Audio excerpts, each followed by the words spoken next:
Getting off of Tamura had been a whirlwind, as we'd grabbed Hiri and bolted out to a waiting vehicle. The car sped off to the landing pad to retrieve our spaceship.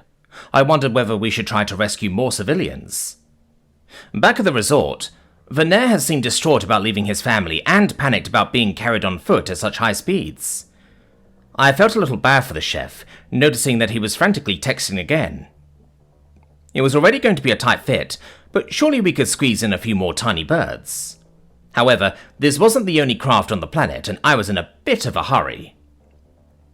Suffice to say, the running and the spicy food pushed me to some hasty bathroom trips once we got to the spacecraft. We should not have gone running at those speeds right after eating those firebombs. Once the urgency of my internal processes was addressed, I could turn my attention to the frightened birds. I didn't want anything to happen to the Dandi. It was obvious they didn't believe that we sought an honest friendship. I saw some explosions in the distance, and I'm hopeful Laramak will get his ass beat just like at Jorlan. We did the right thing to save these Durandi civilians, I hope. Jetty and Venaire are petrified of us, but we couldn't just leave a mother and a sick child, as well as a culinary mastermind and loving father behind. I hoped this wasn't humanity's future. Aliens being afraid of us like a coffee barista listening to a customer order a half-soy, half-nightshade milk macchiato, with 20 pumps of low-fat syrup and 15 shots of espresso put into whipped cream, shaken but not stirred. We were not all maniacs to be appeased. No. Venaire stared at the faint orange flashes from the system's fringes, which I suspected were from Laramak's weaponry. At least the incendiary strikes were far off from the planet's circumference. I cannot bear knowing what's happening to my wife and children. Why take me away? Why did you do this? Sophia bit her lower lip. We just tried to save the people in our immediate vicinity. You can trust humans to protect the Durandi with all of our hearts. I was horrified that Laramak threatened Jetty for the crime of hearing us out. Why would you care at all? You've been to Tamura once. You are above us. If you knew how we thought about you, finding aliens in general, you wouldn't say this. We have so much to learn and share with you. Humanity has been alone while you've had all of Keelam. You've seen so much. Everything we knew a year ago was erroneous and wrong. You are above us in knowledge of many things, and that is humbling. To some people, I remarked, we are pretty cool. We have lovely inventions like pepper spray. We could put some Durandi chilies in a salt bottle and squirt it right in Laramak's eyes from the 50-yard line. It'll go super far because physics or some bullshit.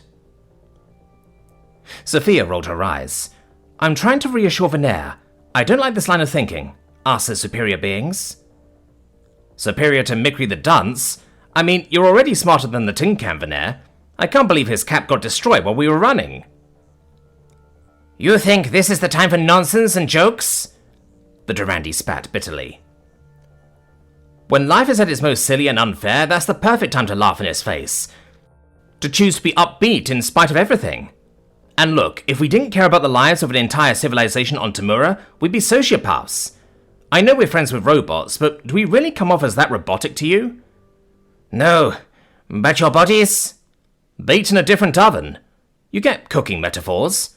I'm confident that it will all be okay. If you want to think of humanity as above someone, think of our military as 69 infinities above Laramak's bitch-ass ships. I took down one of them with my bare hands. Hell, a sole fly swatter could probably bat them down. Venaire gave me a blank stare. You did what? That did actually happen, and it went to his head. Sophia sighed. You know intuitively who has the best chance of thwarting this attack. We went to war to save our first friend, and we'll go to the same lengths for the Durandi.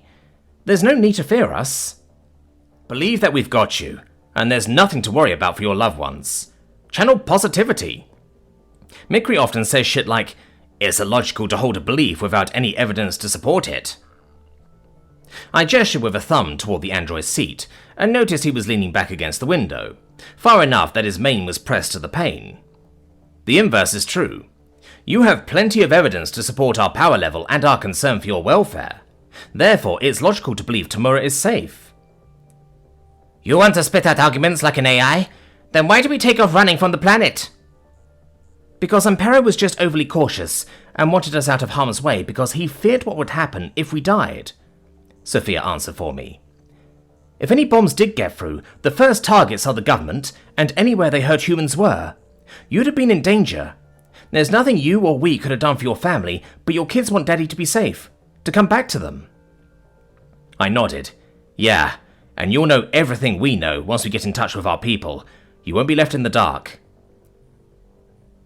Maybe you're right.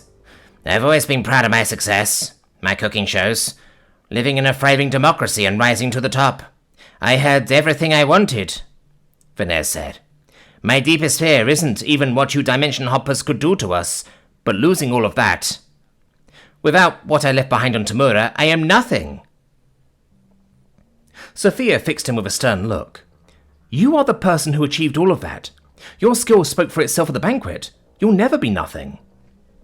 Just like if you took away her mumbo-jumbo degrees, Fifi would still be drawing diagrams and selling dimensional DLCs to our military generals.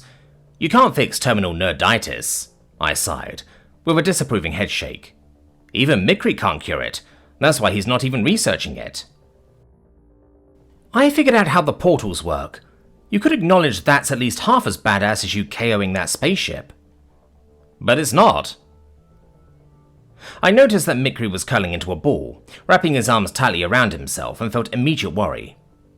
I thought he'd be less stressed, since we actually got out of harm's way in advance this time. The tin can looks constipated. I'm going to check on him. I tiptoed past a snoozing jetty, who had been exhausted after a day quaking in terror of humans. Despite the fact that I'd rested during my spa treatment, my own brain was starting to get a bit fogged by tiredness. I didn't dare to sleep around the Dandi though, for fear that I might terrify them with collateral damage from a PTSD ream. Mikri's arm was replaceable, but the squishy avians weren't human-proof at all. I hovered by the Vascar's seat, noticing the sound of high-pitched faint chirps. Wires! Hiri cheered.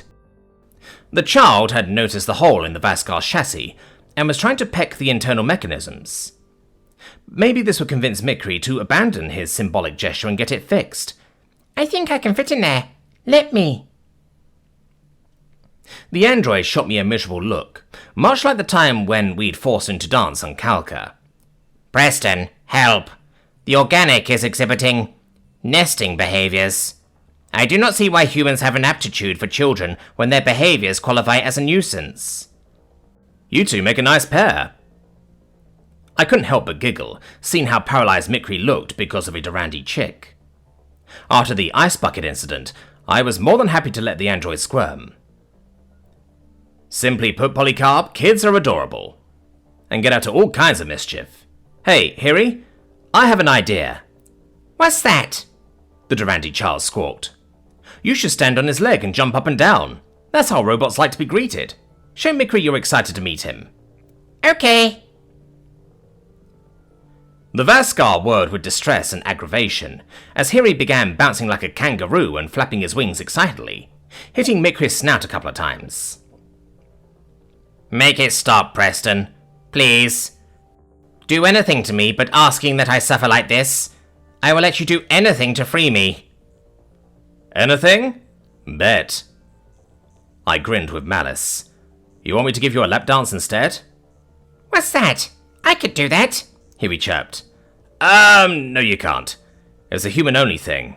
Cultural thing with our bodies. I stammered hurriedly. I just want to grind his gears. Mikri's eyes switched to red. Your remarks are understood. I have studied crass terminology in the hopes of understanding organic impulses, as well as your language usage. However, I am not capable of desiring you in this base, physical way. You would only annoy me with this animalistic rituals and fluster yourself. Who taught you this? The internet. There were many educational videos. Oh no, you poor thing. Maybe we can find a way to wipe just that part of your memory. I like educational videos. Hiri giggled excitedly, clapping his wings. Show me, Mikri. I like the movies Mama plays with the animals and the songs. Blue glider goes to school. Purple robe a doctor wears. Like that. Teach me a lap dance song.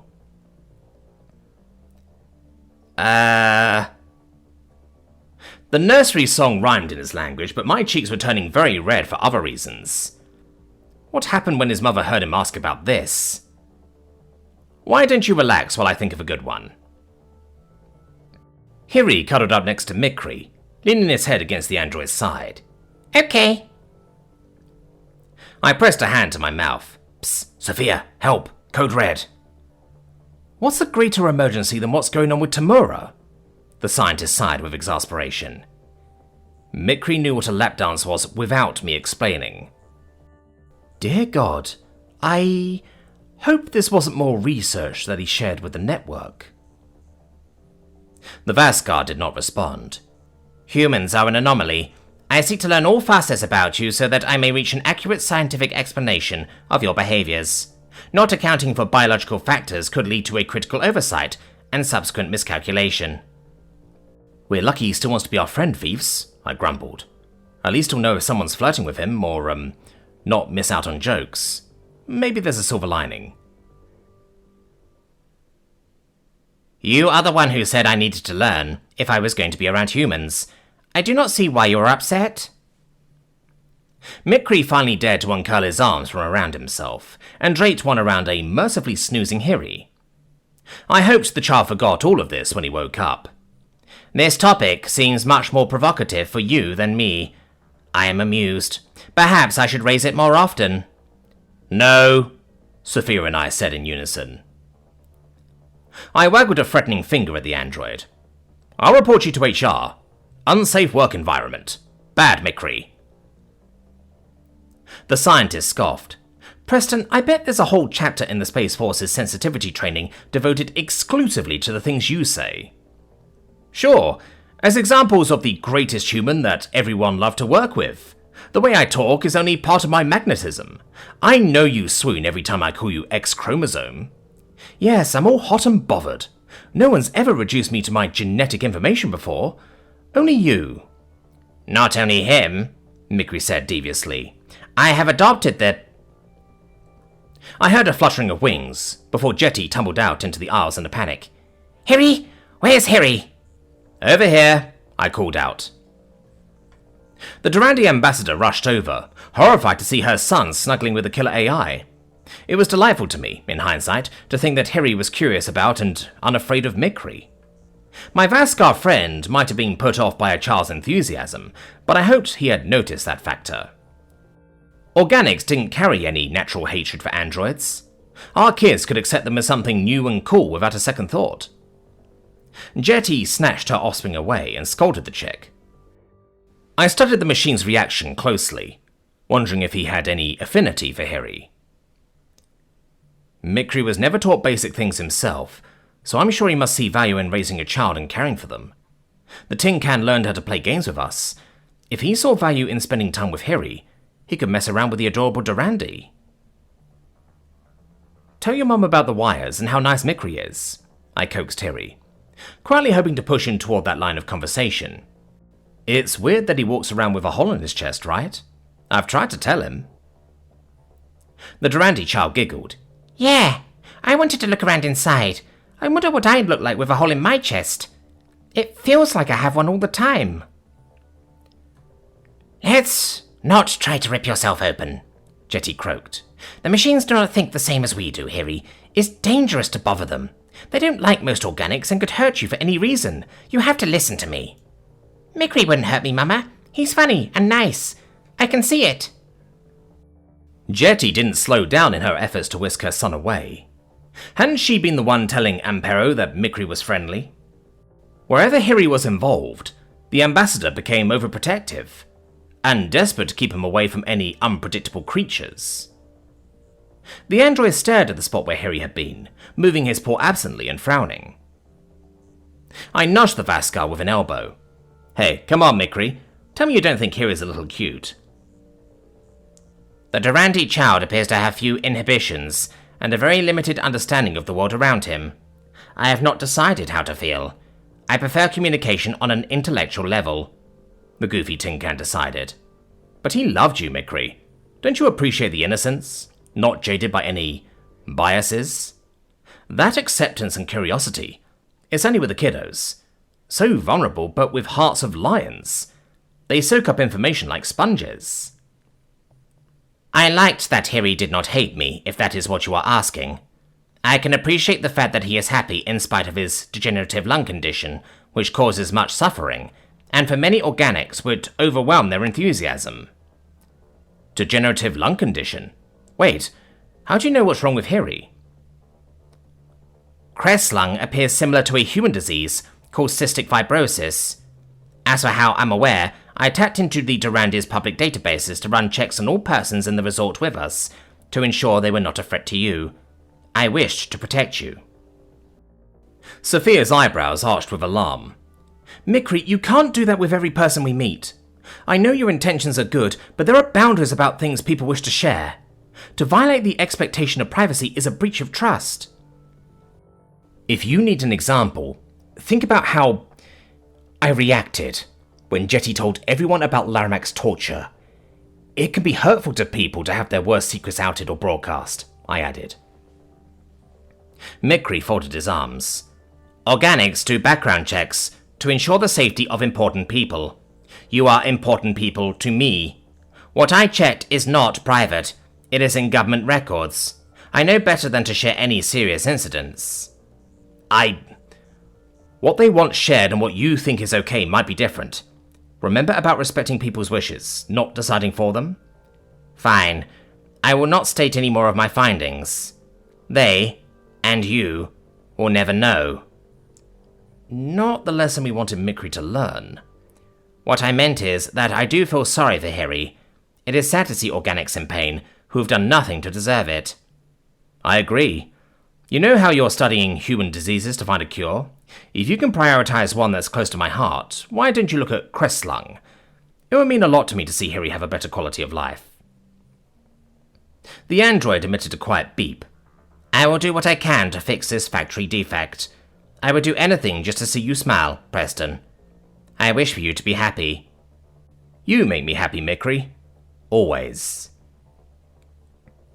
I cozied up next to the Vaskar, replacing Harry in the spot snuggled up to his side. I wrapped him in a tight hug. It wasn't clear if Mikri needed the sign of affection, but I wanted him to know that he was never inadequate, whatever our differences were. I felt safe from the madness of this war in this dimension next to him, and couldn't fathom thinking he was dangerous in the slightest. In that moment, I knew that Tamura would emerge safe and sound once we got back to the base, and that Harry's illness could be solved. Mikri was my rock, the most loyal friend a man had ever known, and I never wanted to let him go.